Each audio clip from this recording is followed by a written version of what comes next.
David always believed the woods held secrets that cities could never reveal. So when his friends suggested a hike through the Appalachian forests, he didn't hesitate. The group was 5 strong. David, his college friend Lisa, the adventurous couple Mike and Sarah, and the quiet, reserved Ethan. They carried tents, food, and a sense of excitement that made the first day feel like the start of something unforgettable. The forest seemed welcoming at first. The mountain air was crisp, the trails alive with birdsong, and sunlight filtered through the trees like a blessing. But on the second day, something changed. The trail markings thinned out, the map felt less reliable, and each turn only deepened their confusion. By late afternoon, the realization sank in. They were lost. Phones were useless. There was no signal. The air grew cooler, the trees seemed closer, and as the sun sank, a nervous silence settled over the group. Then, through the gathering dark, they saw it. A faint glow between the trees. Firelight. They followed it, stumbling through underbrush until they emerged into a small clearing. There stood a cabin, rough-hewn but sturdy, with smoke curling from the chimney. David knocked. The door creaked open to reveal an elderly man. His face was a map of wrinkles, his eyes sharp but calm. "Lost, are you?" he asked, his voice low and gravelly. "Happens more than you'd think. Hunters come through here all the time. I keep this place for them. Night's no time to wander. Come in, warm yourselves." The group hesitated, but stepped inside. The cabin was warm and smelled faintly of pine and something herbal. A small fire burned in the hearth, and the man moved with practiced ease, pouring a steaming drink into tin cups. "My own blend," he said with a faint smile. "Calms the nerves, helps you sleep. You'll need to rest." They were too tired to argue. They drank. Sleep came quickly, too quickly. When they woke the next morning, the cabin felt colder, emptier. Ethan's bedroll was unzipped and abandoned. His pack was still there, untouched. "Maybe he went out early," the old man suggested, stirring something on the stove. "Some folks like to see the woods at dawn." But no amount of searching found Ethan. They called his name until their voices were hoarse. The forest answered with nothing but wind.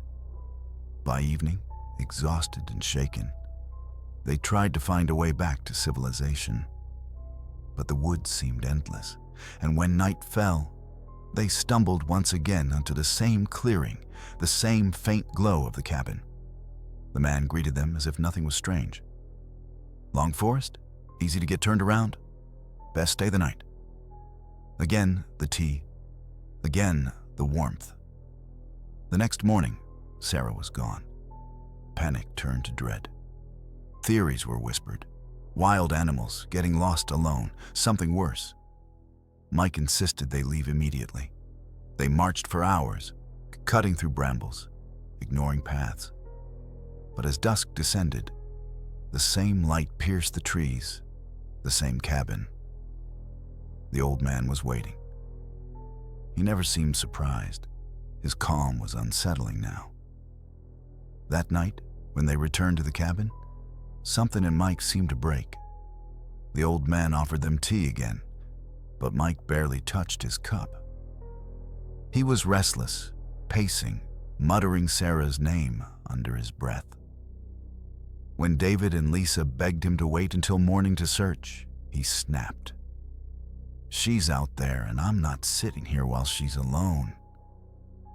Before they could stop him, Mike shoved the cup aside and stormed out into the dark, the beam of his flashlight slicing through the trees. His footsteps faded quickly, swallowed by the forest.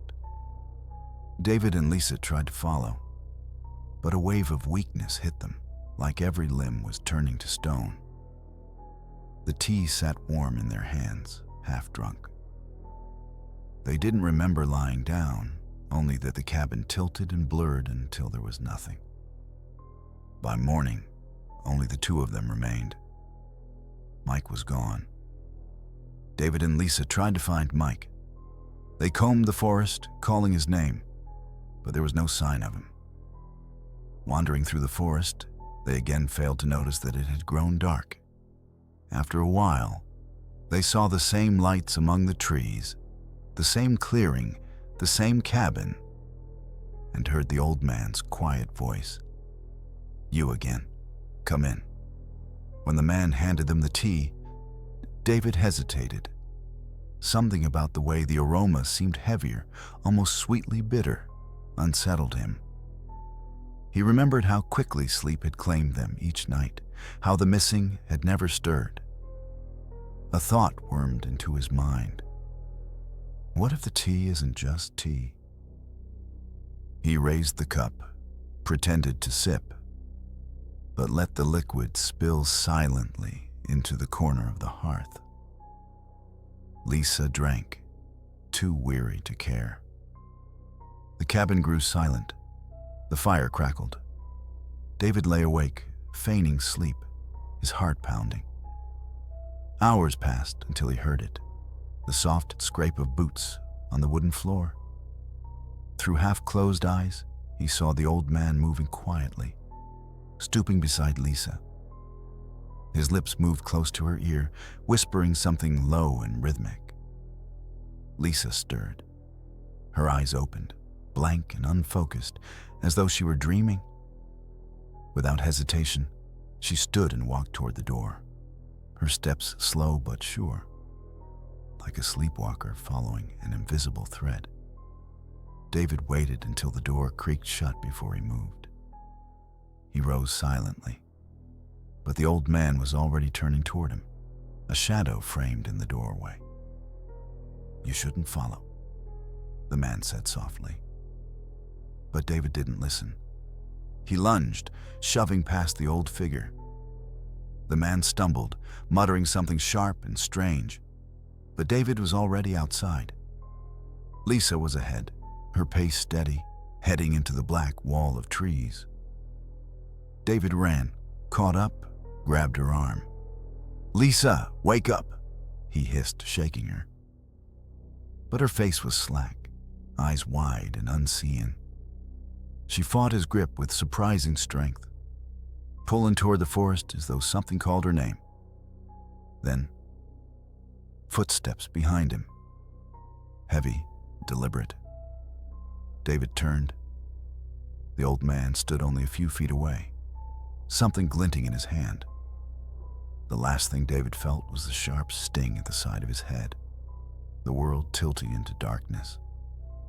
When he woke, it was morning. The clearing was empty. The cabin was gone as if it had never existed. David wandered for hours, his thoughts fractured, until he stumbled onto a highway. A passing truck took him to town. What he learned chilled him further. They had been missing for over 2 weeks. Search parties found no trace of his friends, nor any cabin in the woods. Authorities listened to his story politely, but dismissed it. Stress, they said. Trauma. Years passed. David moved to another city, married, had children. The forest became a memory, distant but never silent. At night sometimes, he dreamed of firelight and whispered voices. When his kids were teenagers, he decided to take them camping. Nothing ambitious, just a weekend, just to teach them the basics. The first day was perfect, but on the second, the woods seemed to shift. The trail blurred, and as the evening closed in, David saw something flicker through the trees. A faint glow, smoke curling into the dusk. He stepped into the clearing and froze. There it was, the same cabin, the same crooked chimney, the same faint smell of smoke and pine. And as the door creaked open, David thought he heard a voice. Warm, low, and terribly familiar.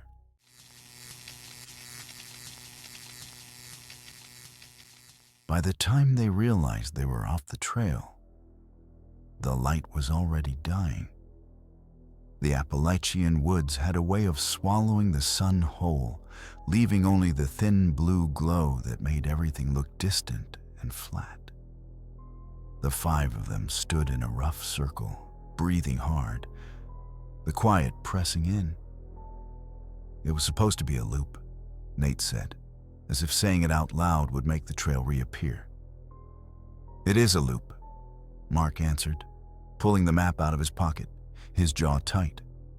Somewhere we missed a turn. 2 hours ago, Thomas added. He wasn't accusing, not exactly, but his tone was sharp enough to make Sarah look away. Arguing won't help, she said quickly.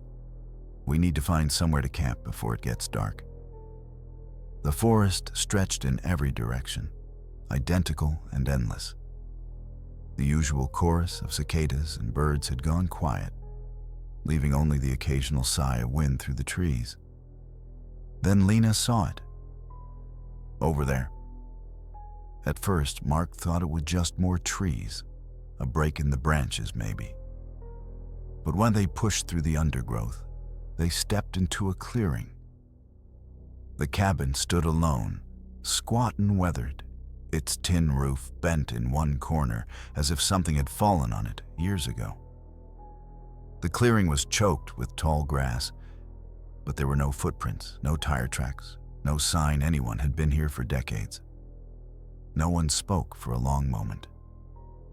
It looks abandoned, Sarah said finally. It also looks dry, Nate replied.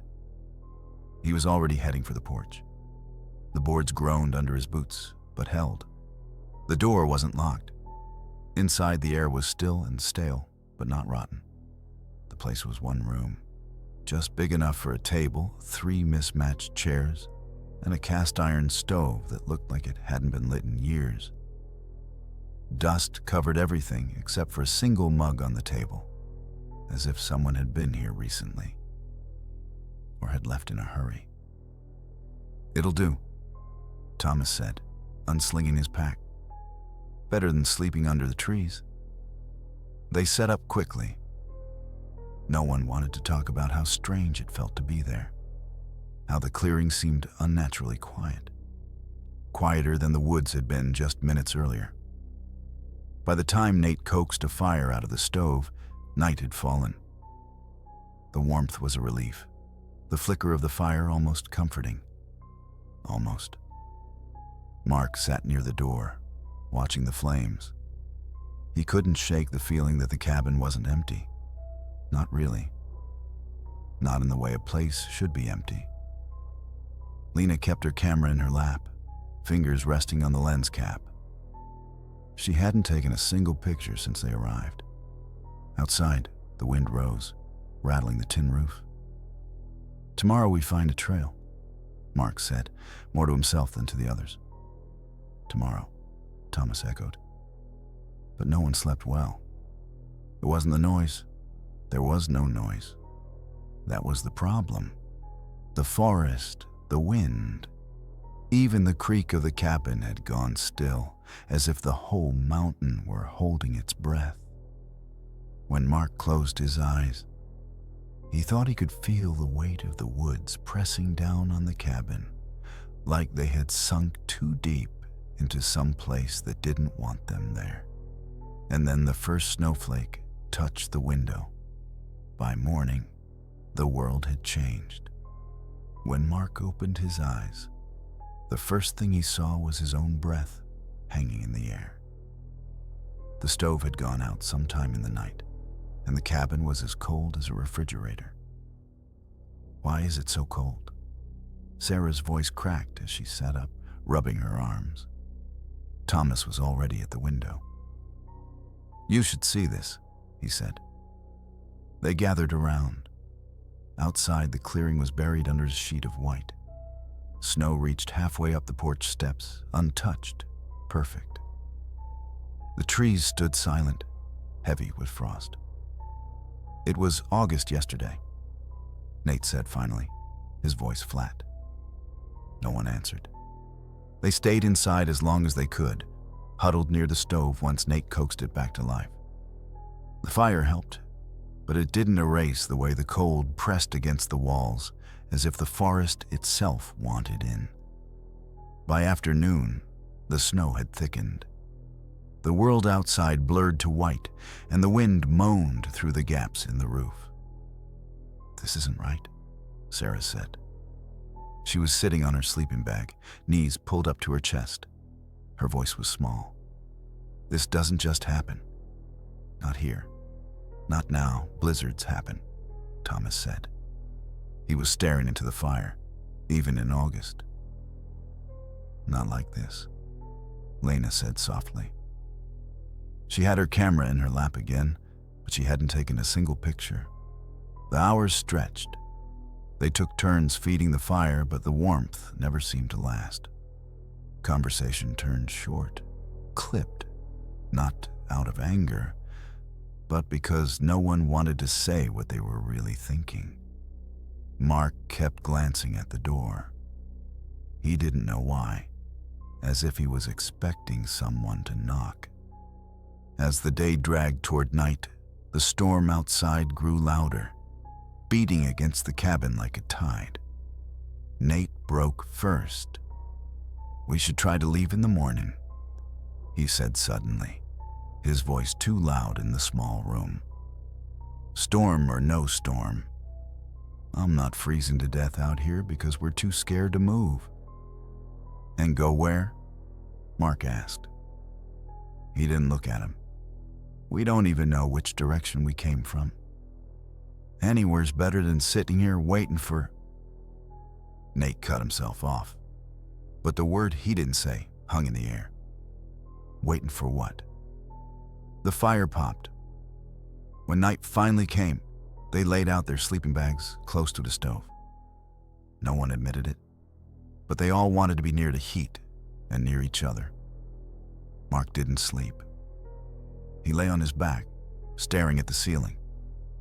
The roof creaked under the weight of snow. The sound was slow, rhythmic, almost like breathing. At some point, he realized the fire had burned low again. The cabin was dim, lit only by a faint orange glow. Thomas was sitting by the stove, still awake. "You hear it too?" Thomas asked quietly. Mark hesitated. "The wind?" "Not just the wind." They sat like that until the fire died completely, the cabin sinking into darkness. When Mark finally closed his eyes, it wasn't sleep that came, just the heavy, pressing weight of the storm outside, and the feeling that the world beyond the cabin had grown much farther away than it should have. The snow was gone. When Mark woke, his sleeping bag was damp. The air was warm, heavy, and smelled of wet earth. "Where's the snow?" Sarah's voice was hoarse. She was sitting up, looking at the window as though it had lied to her. "It's gone," Thomas said after a pause. He opened the door, and warm air rolled in, thick and sticky. "All of it. Like it never happened," Lena murmured. Nate pushed past them and stared at the clearing. "Great," he said bitterly. "I guess next we get a tornado." The sky was already turning darker. The first drops hit the roof, then a curtain of rain crashed down, so loud that it drowned out every other sound. "Back inside!" Mark shouted over the roar, and they slammed the door. For a while, they just sat there, listening to the storm hammer the tin roof. "This can't be normal," Sarah said finally, her voice trembling. "This place, it's wrong. The snow, the rain, it's like—" "Stop!" Thomas cut in sharply. "Panicking isn't going to help." "Neither is sitting here doing nothing," she snapped back. "We can't walk through this," Mark said. "We'd be lost in 5 minutes. So we just wait?" Nate's laugh was hollow. "For what exactly? For it to start raining blood next?" No one answered. The day dragged on, gray and wet. They kept the stove burning as long as they could, but the heat never seemed to last. Water ran down the windows in endless lines, turning the outside world into a smear. By evening, no one had the energy to argue. They just stared at the floor, at the fire, at nothing. When the rain stopped, it was so sudden that Sarah flinched. Finally, Nate muttered, standing, "Let's go before it starts again." "It's still night," Mark said. "We wait until morning." No one disagreed. When dawn came, Mark was the first to rise. He went to the window and froze. "Get up," he said quietly. Thomas joined him first. "What is it?" Mark just pointed. At the edge of the clearing, wolves stood in a loose semicircle. A dozen of them, maybe more, their dark fur slick with rain, steam rising from their backs. Every head was turned toward the cabin. "Oh my God," Sarah whispered. "They're not moving," Lena said. Her camera hung from her neck, but she didn't raise it. For hours, the wolves stayed exactly where they were. They didn't come closer, didn't retreat. Their stillness was worse than if they had attacked. "What are they waiting for?" Nate asked finally. No one had an answer. By midday, the light grew sharper. Without warning, the wolves turned and melted back into the trees. "That's it," Mark said, standing. "We're leaving." Now no one argued. They packed in silence and stepped off the porch. The clearing looked the same as it had that morning, only emptier. They walked. The forest was wet and close, branches slapping their faces. Mud sucked at their boots. Hours passed in silence except for the sound of water underfoot. As the light began to fade, they saw a break in the trees. Sarah stopped first. "No," she whispered. Lena stepped past her, her face pale. The clearing stretched before them. The cabin stood exactly as they had left it. The door still ajar, as though it had been waiting all along. No one spoke. Mark dropped his pack into the mud. His breath came slow and shallow. "We never left," Nate said at last, voice barely more than a breath, and the clearing was silent.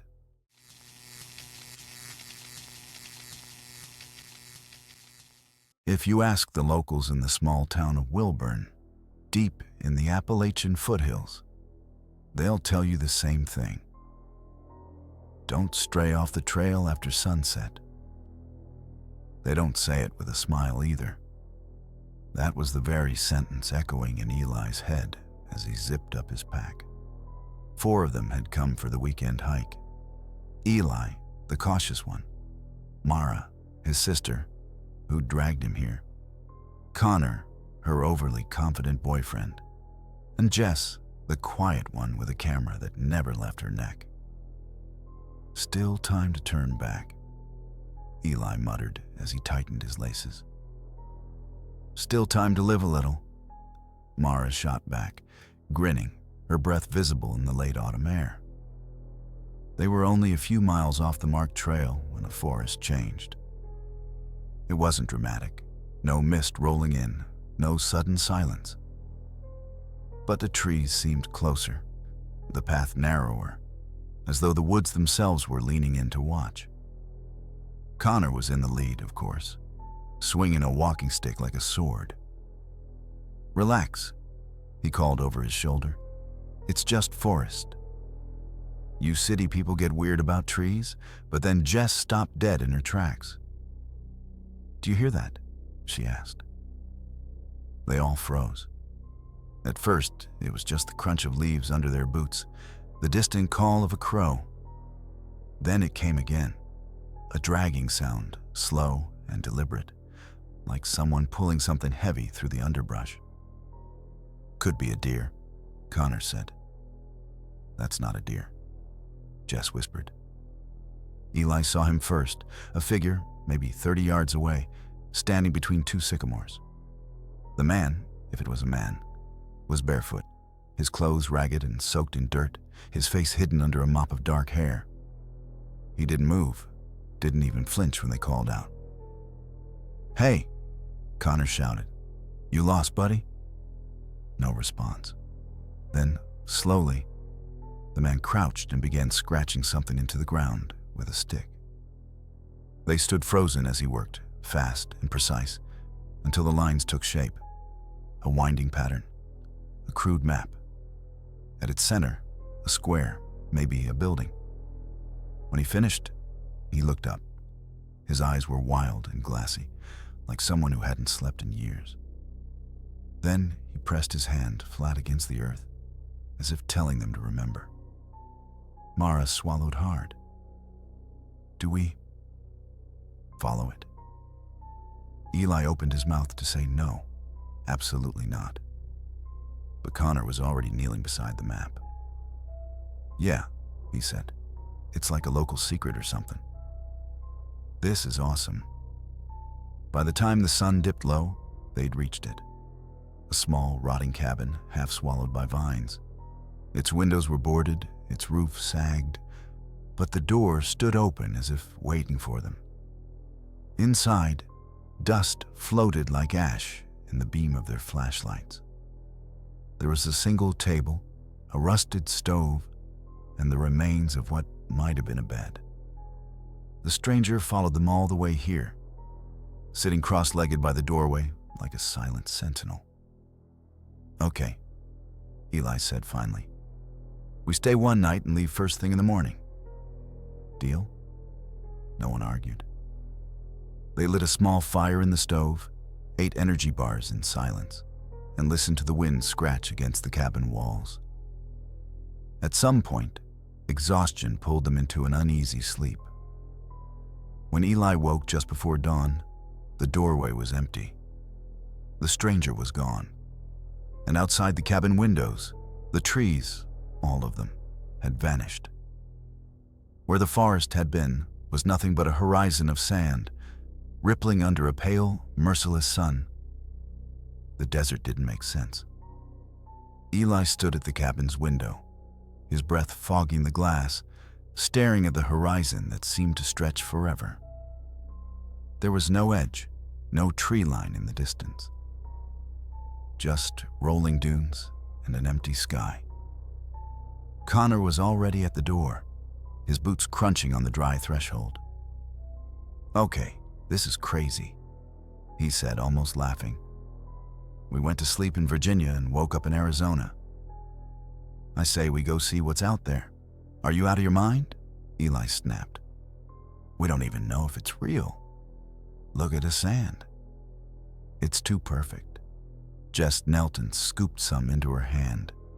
It slipped through her fingers like water, vanishing before it hit the floor.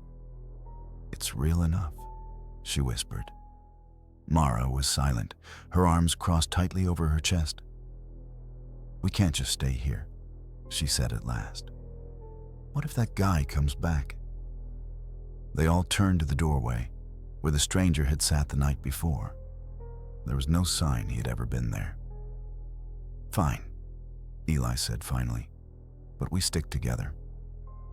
No wandering off." The air outside was bone dry, the sun already blazing, though it couldn't have been later than 7 a.m. Their footprints stretched behind them as they walked, but within minutes, the wind smoothed them over. "Feels like we're walking on a giant hourglass," Jess muttered, clicking a photo. They walked for what felt like hours, the cabin shrinking into a speck behind them until it was gone. Then, just when Eli was about to call for a break, Connor pointed ahead. "See that? Green." And there it was, an oasis, shivering in a heat haze, a cluster of palm trees around a pool of water, their fronds whispering as though stirred by wind they could not feel. Mara's face lit up. "We found it. We actually found it, but Jess didn't move." She was staring through the viewfinder of her camera, her face pale. "It's not the same through the lens," she said. Eli frowned. "What do you mean?" She turned the camera so they could see. On the tiny screen, the oasis looked wrong. The trees twisted, the pool black as tar. And in the center of that dark pool stood a figure, its face turned toward the camera. Connor swore under his breath. "It's a glitch. Your camera's busted," but Jess shook her head. "Then why is it getting closer?" On the screen, the figure took a step forward. The real oasis was still miles away. "Turn it off," Eli said sharply. But before she could, the figure on the screen raised its arm and pointed, not at the camera, but at them. And then the wind started. It came from nowhere, a hot gale that whipped the sand into spirals around their legs. The sky darkened as if a storm had been waiting just above them all along.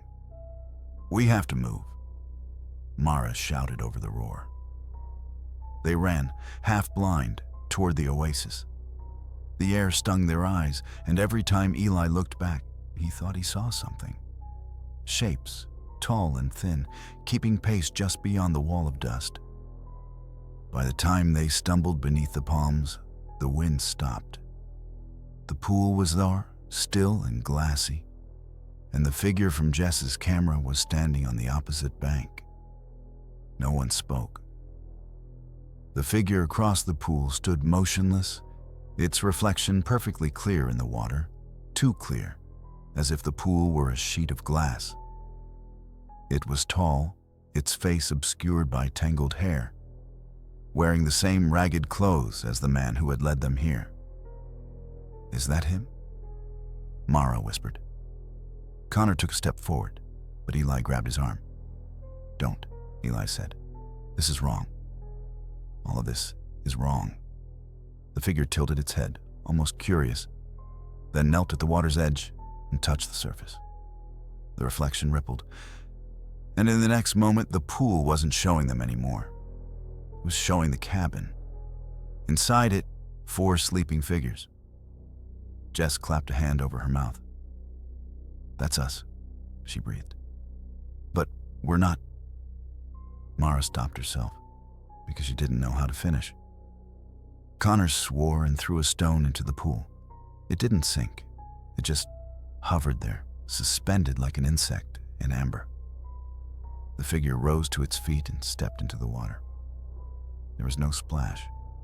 With every step, the pool stayed solid, like he was walking on polished black stone. "I think it wants us to follow," Jess said, her voice shaking. "Absolutely not," Eli snapped. "We turn around, we find the cabin, we get out of..." He stopped. There were no footprints behind them. The desert they'd crossed was smooth, untouched, as though they had never been there at all. The figure was halfway across the pool now. And then it raised its arm and pointed, not at them this time, but at the sand behind them. Eli turned slowly. At first, he saw nothing. Then the horizon shifted, a faint line shimmering. The desert was folding. Dunes rose and twisted, forming shapes that looked almost like human silhouettes, hundreds of them, watching from a distance. Mara backed toward the water, her voice barely a whisper. "Eli, we can't stay here." Connor was already stepping into the pool. His boots sank through the surface like into cold syrup. And yet, he didn't fall. He looked back once, and there was no bravado left on his face, just fear. Jess followed him. Eli hesitated, staring at the desert shapes creeping closer, their forms melting and reforming like shadows in heat. He took Mara's hand. When his foot touched the water, it was freezing, so cold it burned, but solid. The last thing he saw before the black surface swallowed their reflections was the cabin, far away in the pool's image, empty now. Someone else was sleeping in their beds.